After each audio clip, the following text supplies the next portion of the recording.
মরণ পাখি যেদিন সে করবে ডাকাডাকি, থেমে যাবে জীবন তোমার, বন্ধ হবে আখি। থেমে যাবে জীবন তোমার, বন্ধ হবে আখি। ওরে মন, থেমে যাবে জীবন তোমার, বন্ধ হবে আখি। মরণ পাখি যেদিন সে করবে ডাকাডাকি, থেমে যাবে জীবন তোমার, বন্ধ হবে আখি। থেমে যাবে জীবন তোমার, বন্ধ হবে আখি। দুনিয়াতে আছো তুমি টাকা পয়সা নিয়ে, দুনিয়াতে আছো তুমি টাকা পয়সা নিয়ে, মরার পরে করবে দাফন সাদা কাফন দিয়ে। মরার পরে করবে দাফন সাদা কাফন দিয়ে। যাইবে তুমি খালি হাতে, যাইবে তুমি খালি হাতে, থাকবে পড়ে সবে। থেমে যাবে জীবন তোমার, বন্ধ হবে আখি। থেমে যাবে জীবন তোমার, বন্ধ হবে আখি। মরণ পাখি যেদিন সে করবে ডাকাডাকি, থেমে যাবে জীবন তোমার, বন্ধ হবে আখি। আপন ঝুরি কর ভারী, সময় যে আর নাই। আপন ঝুরি কর ভারী, সময় যে আর নাই। মরণ পাখি দিলে রে ডাক, রবে না উপায়। মরণ পাখি দিলে রে ডাক, রবে না উপায়।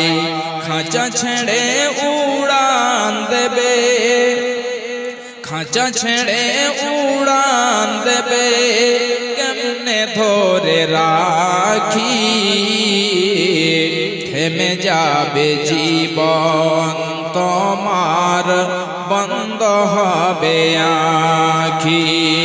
থেমে যাবে জীবন তোমার, বন্ধ হবে আখি। মরণ পাখি যেদিন সে করবে ডাকাডাকি, থেমে যাবে জীবন তোমার, বন্ধ হবে আখি। থেমে যাবে জীবন তোমার, বন্ধ হবে আখি। ভাইজান বাপজানেরা আমার, আমার মা আমার বোনেরা খুব ভালো করে শুনুন। আমি যে ওয়াকিয়াটা বলছিলাম, বিশ্বনবী আমার সাফা পাহাড়ে উঠে গেলেন, এবং সাফা পাহাড়ে উঠে যাওয়ার পরে বিশ্বনবী আমার ইয়া সাবাহা বলে ডাক দিলেন। এটা এমন সমাতে প্রথা ছিল, মক্কা নগরীতে এটা যেন রেওয়াজ ছিল, যখন মানুষ কোনো বিপদে পড়ে যাবে, পড়ে গেলে সে একটি উঁচু জায়গাতে উঠে, উঁচু জায়গাতে চড়ে সে উলঙ্গ হয়ে ডাক দেবে ইয়া সাবাহা ইয়া সাবাহা।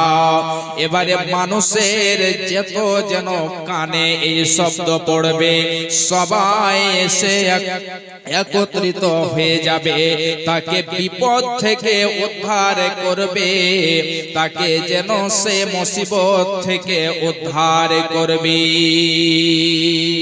বিশ্বনবী আমার সাফা পাহাড়ে উঠে যাওয়ার পরে ডাক দিলেন, সবাই যেন একত্রিত হয়ে গেল, সবাই যেন ছুটে আসলো।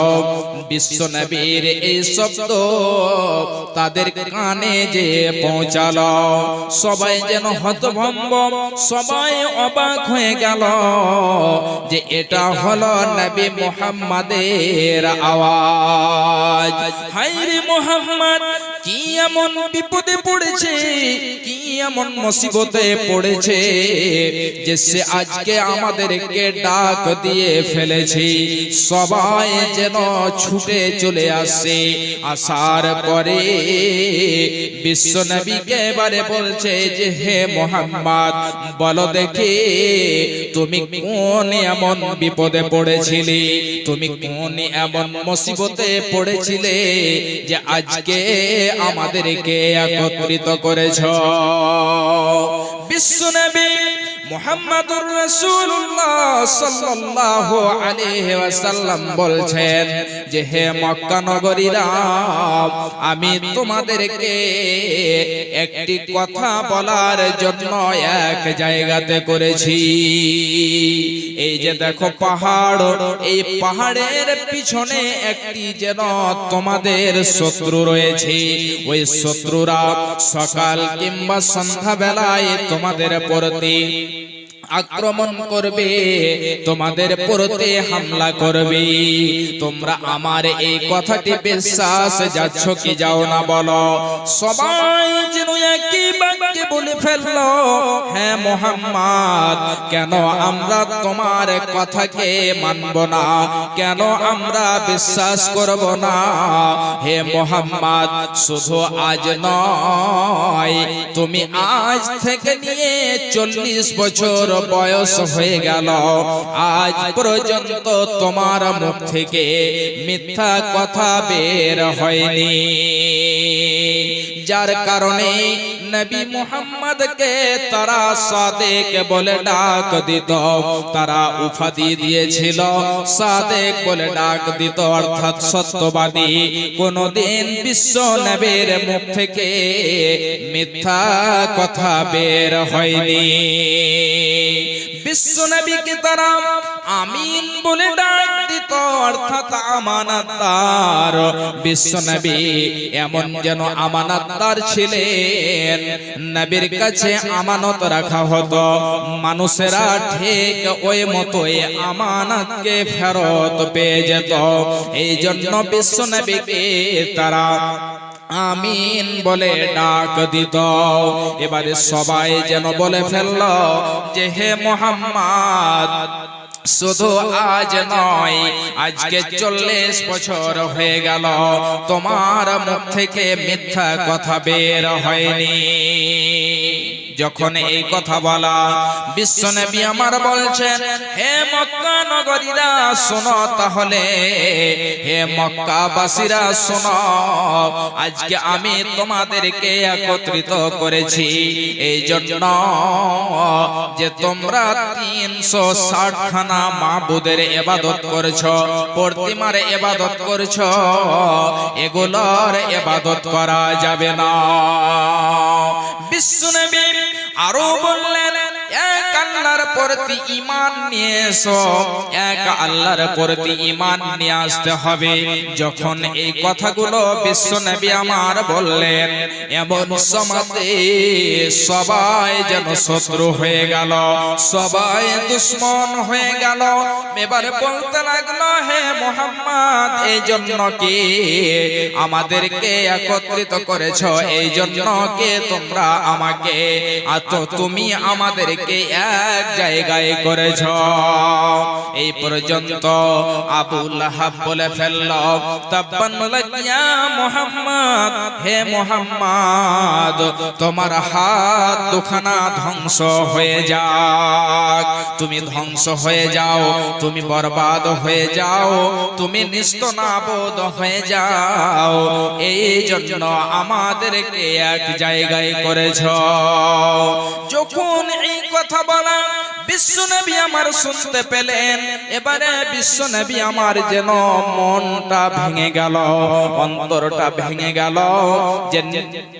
যে সম্পর্কে চাচা হয়, এই চাচা কি করে এই কথা বলতে পারে যে হে মুহাম্মদ তুমি ধ্বংস হয়ে যাও, তোমার হাত দুখানা ধ্বংস হয়ে যাক।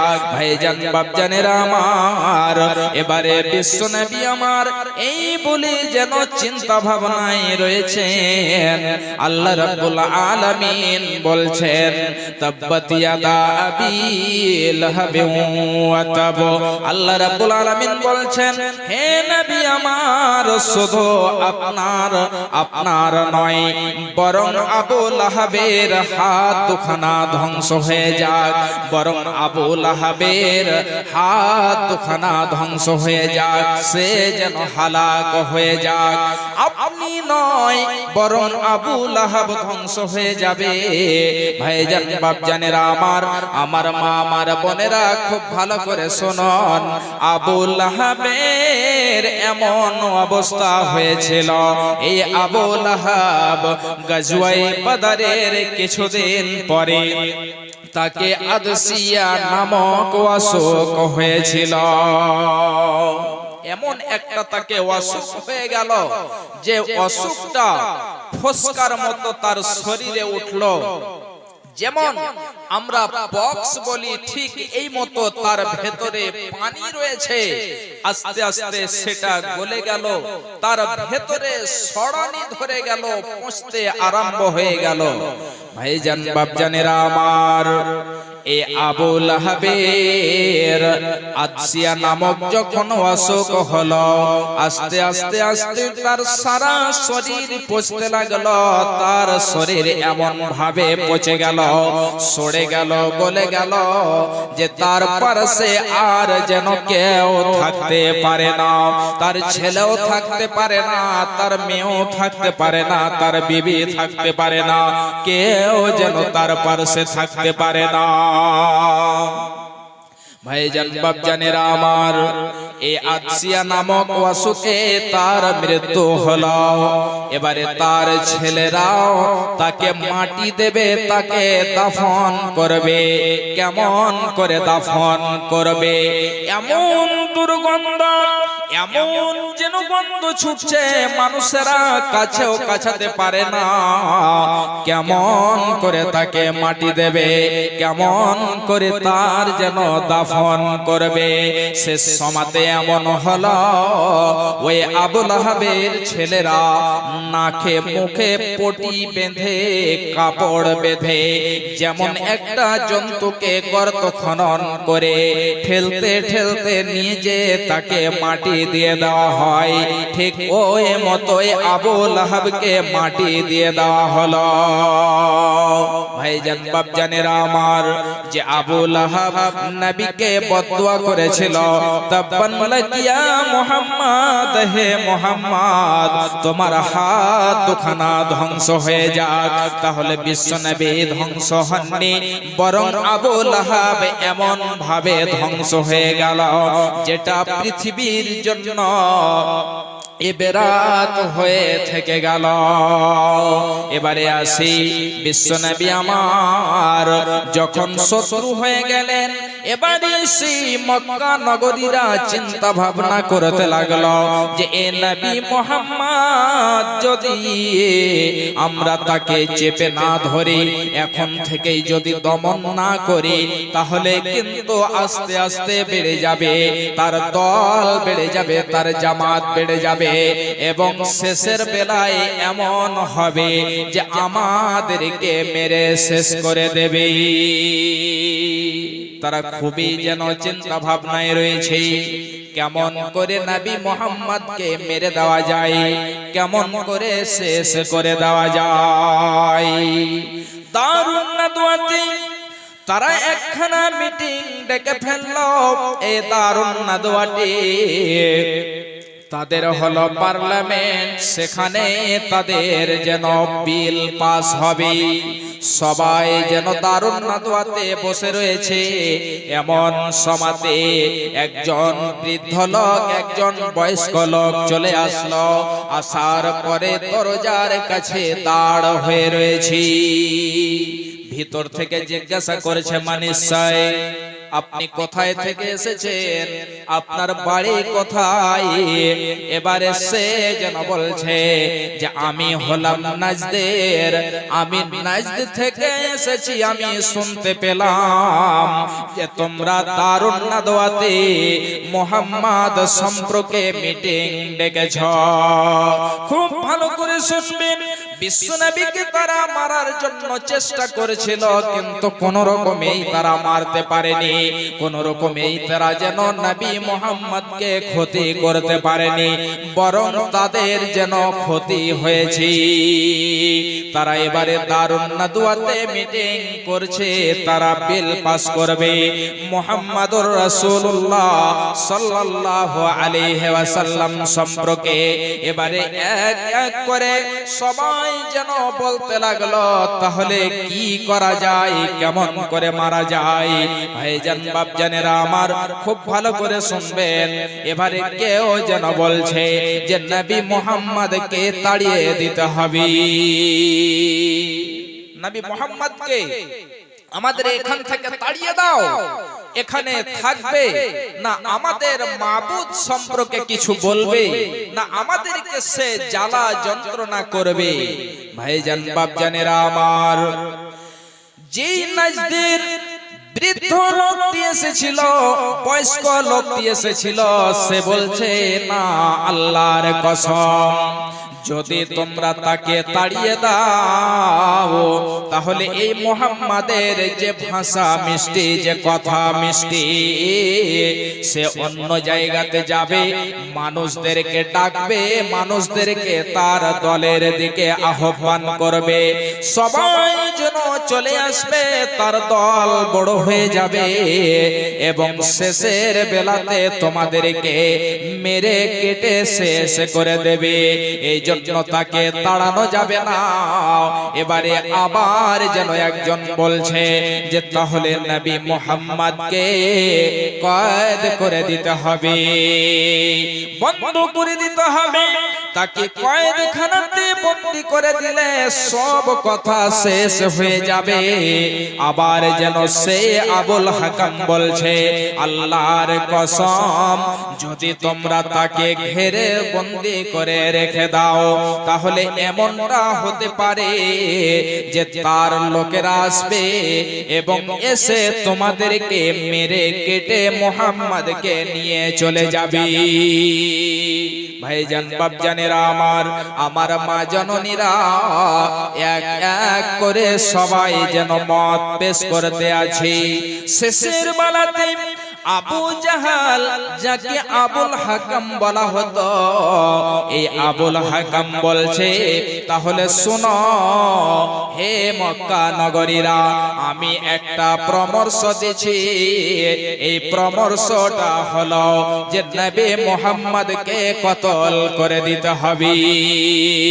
নবী মুহাম্মদ পৃথিবীতে থাকবে না, আমাদের মাবুদের তাওহীন করবে, না রেহেগি বাস না বাজেগে বাঁশরি, না বাঁশ থাকবে না বাঁশি বাজবে, অর্থাৎ একে শেষ করে দিলে শেষ হয়ে যাবে, এদের দিনটা শেষ হয়ে যাবে, তাই একে কতল করে দিতে হবে। এবারে সেই নাজদের বৃদ্ধ লোকটি বলছে, আল্লাহর কসম, আবু জাহাল যে কথাটি বলেছে, আবুল হাকাম যে কথাটি বলেছে, এটাই কার্যকারী করতে হবে, এটার প্রতি আমল করতে হবে। মুহাম্মদকে মেরে দিতে হবে, মুহাম্মদ থাকবে না, এতগুলো কিছু হবে না, আমাদের মাবুদের তাওহীন করবে। ভাইজান বাপজানেরা আমার, আমার মা আমার বোনেরা, খুব ভালো করে শুনুন। এবারে তারা যেন আলোচনা করতে লাগলো কেমন করে মারতে হবে। আবার যেন সে আবুল হাকাম বলছে, আবু জাহাল বলছে যে আমাদের মক্কা নগরীতে 11টি গোত্র রয়েছে, 11টি খানদান রয়েছে। ওই 11টি গোত্রকে 11টি গোত্রের মধ্য থেকে এক একটা করে বীর নিতে হবে, এক একটা করে যোদ্ধা নিতে হবে, এবং যোদ্ধাকে নিয়ে তাদের হাতে তরবারি দিয়ে দিতে হবে, ঘরকে ঘেরাও করে থাকবে। যখন নবী মুহাম্মদ বাড়ি থেকে বের হয়ে আসবে, যখন সে ঘর থেকে বের হয়ে আসবে, এমন সময়তে ইয়াকে সঙ্গে তরবারি চালাতে হবে, ইয়াকি সঙ্গে তাকে যেন মেরে দিতে হবে। ভাইজান বাপজানেরা আমার, এবারে ঠিক যেন দিন মোতায়েন হয়ে গেল, সময় মোতায়েন হয়ে গেল। প্রত্যেকটি গোত্র থেকে এক একটা করে নবযুবক নেওয়া হলো, বীর নেওয়া হলো, যোদ্ধা নেওয়া হলো, আর ওই যোদ্ধাদের হাতে এক একটা করে তরবারি দিয়ে দেওয়া হলো। গভীর রাত যখন হয়ে আসলো, সবাই যেন তরবারি নিয়ে দাঁড় হয়ে রয়েছে।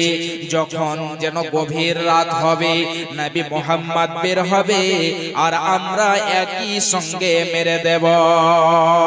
ভাইজান বাপজানেরা আমার, এবারে আল্লাহ রাব্বুল আলামিন যেন জিবরিলকে বলছেন যে হে জিবরিল, তুমি যাও এবং যে আমার নবীকে বলে দাও যে আজ পর্যন্ত যে বিছানাতে রাত কাটিয়েছে, এই বিছানাতে যেন আর রাত না কাটায়। এই জন্য মক্কা নগরীরা, মক্কার শত্রুরা, মক্কার দুশমনেরা আপনাকে মারার জন্য তারা মিটিং করে ফেলেছে। যদি আপনি থেকে যান তাহলে যেন তারা আপনাকে মেরে শেষ করে দেবে। জিবরিল আমিন চলে আসলেন, বিশ্ব নবীকে বলছেন, হে নবী আমার, যদি আপনি এই বিছানাতে থেকে যান তাহলে কিন্তু আপনাকে তারা মেরে শেষ করে দেবে, আপনাকে তারা যেন কতল করে দেবে। এমনি ভাবে ইতিহাস গড়েছেন ইসলামের, এমনি ভাবে ইসলামকে যেন কষ্ট করে, এমন করে যেন বিশ্ব নবী আমার, সাহাবীরা আমার দ্বীনকে প্রসার করেছে। তোমরা রেখো গো স্মরণ, একদিন হবে যে মরণ। তোমরা রেখো গো স্মরণ, একদিন হবে যে মরণ। শয়তান তোমাদের শত্রু বটে বলে নিরঞ্জন, তোমরা রেখো গো স্মরণ, একদিন হবে যে মরণ। শয়তান তোমাদের শত্রু বটে বলে নিরঞ্জন, তোমরা রেখো গো স্মরণ, একদিন হবে যে মরণ। প্রথম নবী জান্নাতে ছিলেন, সঙ্গিনী হাওয়াকে পেলেন। প্রথম নবী নবী জান্নাতে ছিলেন, সঙ্গিনী হাওয়াকে পেলেন। চক্রান্ত করিয়া শয়তান খাওয়ালো গন্ধম, তোমরা রেখো গো শরণ, একদিন হবে যে মরণ। প্রথম নবী জান্নাতে ছিলেন, সঙ্গিনী হাওয়াকে পেলেন। চক্রান্ত করিয়া শয়তান খাওয়ালো গন্ধম, তোমরা রেখো গো শরণ, একদিন হবে যে মরণ। তোমরা রেখো গো শরণ, একদিন হবে যে মরণ। ইব্রাহিম এক নবী ছিলেন, ইব্রাহিম এক নবী ছিলেন, কুরবানির বিধান পেলেন। ইব্রাহিম এক নবী ছিলেন, কুরবানির বিধান পেলেন। আরাফাতে যাওয়ার সময় ধোঁকা দেয় শয়তান, তোমরা রেখো গো শরণ, একদিন হবে যে মরণ। আরাফাতে যাওয়ার সময় ধোঁকা দেয় শয়তান, তোমরা রেখো গো শরণ, একদিন হবে যে মরণ। তোমরা রেখো গো শরণ, একদিন হবে যে মরণ। শয়তান তোমাদের শত্রু বটে বলে নিরঞ্জন, তোমরা রেখো গো শরণ, একদিন হবে যে মরণ। আরাফাতে হাজির হলেন, আরাফাতে হাজির হলেন, শয়তানকে পাথর মারলেন। ইসমাইলের পরিবর্তে দুম্বা হইল কুরবান, তোমরা রেখো গো শরণ, একদিন হবে যে মরণ। তোমরা রেখো গো শরণ, একদিন হবে যে মরণ। আরাফাতে হাজির হলেন, শয়তানকে পাথর মারলেন। ইসমাইলের পরিবর্তে দুম্বা হইল কুরবান, তোমরা রেখো গো শরণ, একদিন হবে যে মরণ। তোমরা রেখো গো শরণ, একদিন হবে যে মরণ। শয়তান তোমাদের শত্রু বটে বলে নিরঞ্জন, তোমরা রেখো গো শরণ, একদিন হবে যে মরণ। ভাইজান বাপজানেরা,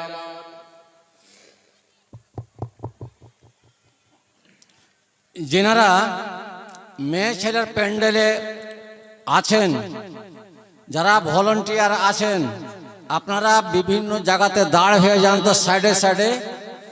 মা বোন তোমাদেরকে বলছি যে আপনারা অজস্র এসেছেন, যা প্যান্ডেল তৈরি করা হয়েছে তা পরিপূর্ণ হয়েছে, কিন্তু আগাদিকে জায়গা খালি আছে। এই জন্য আপনাদের কাছে নিবেদন, মা খালা বেটি নানি, আপনারা একটু দাঁড়িয়ে সকলটাই দাঁড়িয়ে যান, দিয়ে এক কদম দুই কদম করে ওই জায়গাটাকে ফিল আপ করে নেন, এটা আমার অনুরোধ। যারা আছেন ভলান্টিয়ার, আপনারা বলেন ওখান করে।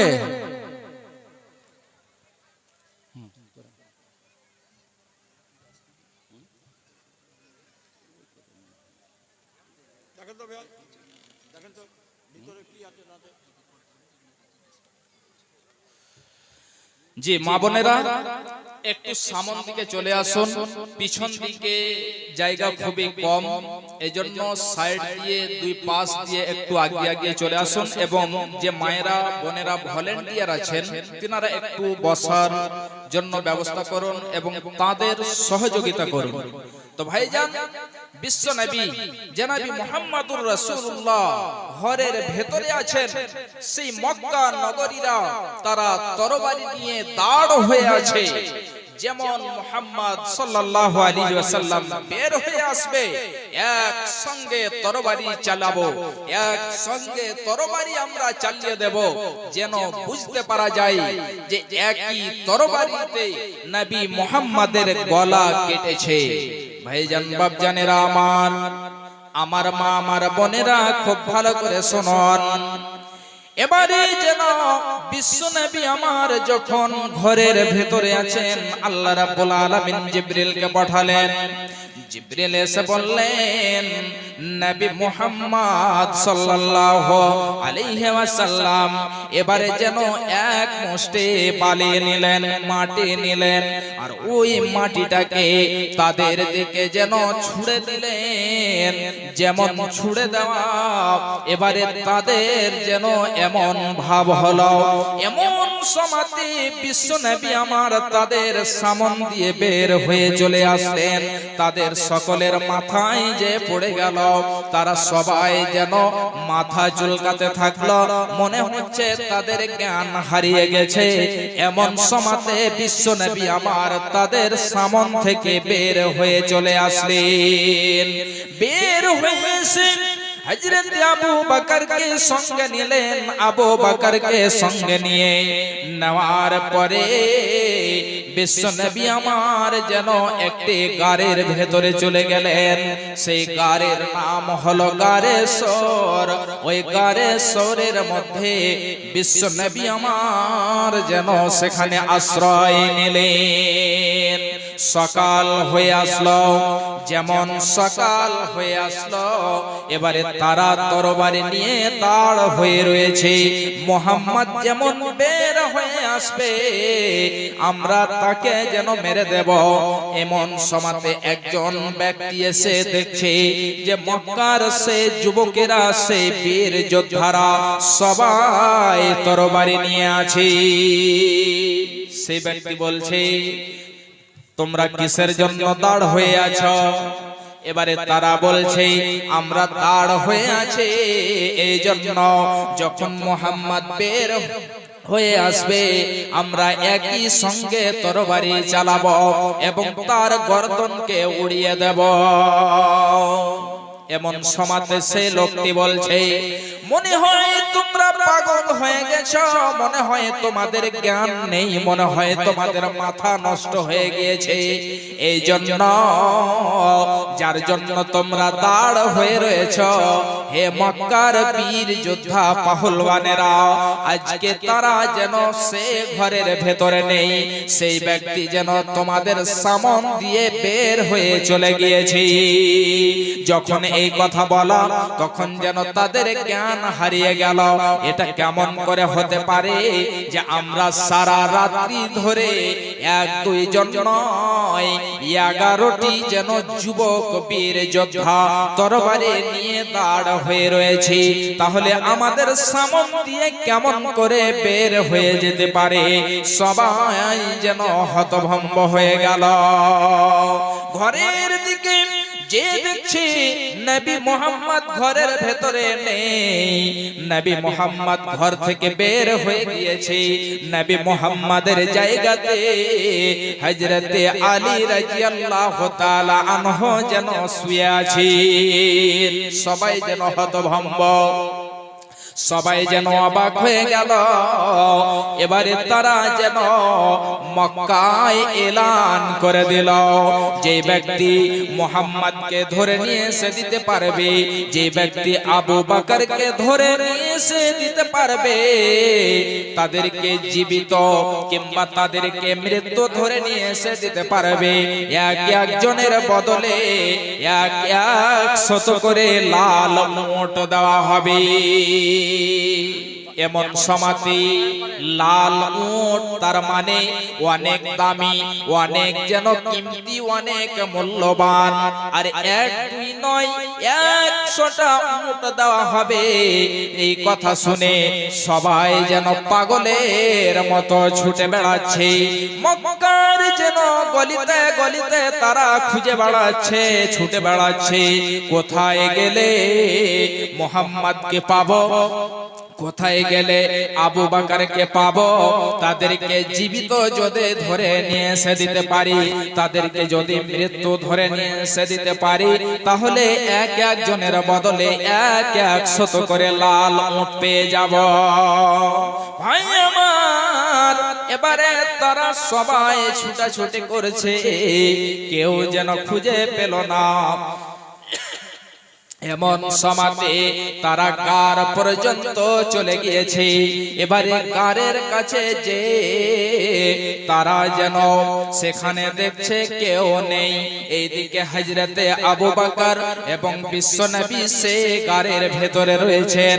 আবু বকর বলছেন, ইয়া রাসূলুল্লাহ, ওই যে দেখেন শত্রুদের পা দেখা যাচ্ছে, যদি একটু তারা নিচন দিকে দেখে নাই, তাহলে আজকে নবী গো এখান থেকে আমাদের জীবন শেষ, এখান থেকে আমরা বিদায় হয়ে যাব, এখান থেকে আমরা আজকে আর যেন বাঁচতে পারবো না। নবী আমার বলছেন, বিশ্ব নবী আবু বকরকে বলছেন, হে আবু বকর শুনো, লা তাহজান ইন্নাল্লাহ মা'ানা। হে আবু বকর, তুমি খবরদার ভয় পেও না, হতাশা হয়ো না।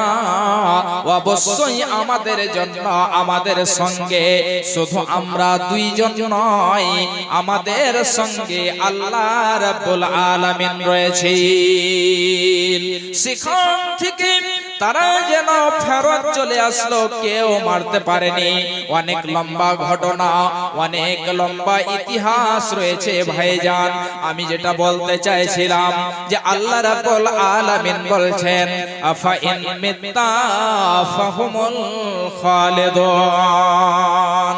আপনি মারা যাবেন, আপনি পৃথিবী ছেড়ে চলে যাবেন, আর মক্কা নগরীরা তারা নাকি সর্বদাই বেঁচে থাকবে।